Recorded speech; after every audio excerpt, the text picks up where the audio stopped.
नमस्कार मित्रांनो, एक नवीन अपडेट आपल्यासाठी घेऊन आलो आहे. 16 जुलै जुने 61 फाट्याचं देशमुख पट्टा हिंद केसरी मैदान पार पडणार आहे.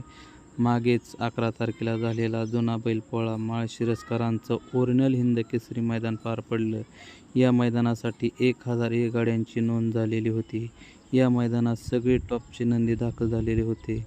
बकासूरनं दाखवून दिलं की तो अजून संपलेला नाही. विठ्ठल केसरी मैदानात 1 नंबरचा मान पटकावला आणि आतापर्यंत ज्या मैदानाचा हिंद केसरी मान नावावर नव्हता, तो जुना बैलपोळा हिंद केसरीचा मान मिळवून आपला देव बकासूर अक्रम हिंद केसरी किताब आपल्या नाव केला आहे. आता येणाऱ्या 61 फाटा हिंद केसरी मैदानासाठी सर्वच नंदी सज्ज झाले आहेत. काहींचे पहिरे पण फिक्स झालेले आहेत. संभाजीनगरचे शाकीर पठाण यांचा घरचा साज राजा आणि सम्राट ही जोडी पळणार आहे. अमित शेट यांचा घरचा साज म्हणजे चिमणे आणि शंभू ही जोडी पळू शकते. तसेच उर्मिलाताई यांचा घरचा साज म्हणजे अर्जुन आणि राजा ही जोडीसुद्धा पळू शकते.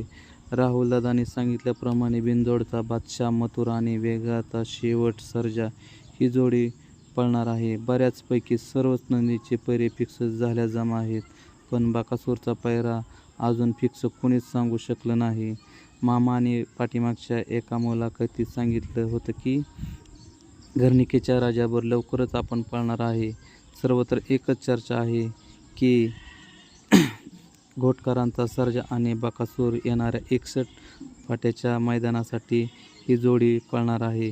पण अजून पैरा कोणालाच कळलेला नसल्यामुळे 100% 61 फाटा हिंद केसरी मैदानासाठी घरणिकेचा राजा किंवा घोटकरांचा सर्जा या दोन्ही नंदीपैकी एक नंदी आपल्या अक्रम हिंद केसरी बकासूरसोबत पळताना नक्कीच दिसेल. या मैदानासाठी सर्वच नंदींना शुभेच्छा. जर हा व्हिडिओ आवडला असेल तर कमेंट करून सांगा, सबस्क्राईब करा आणि लाईक करा. धन्यवाद मित्रांनो.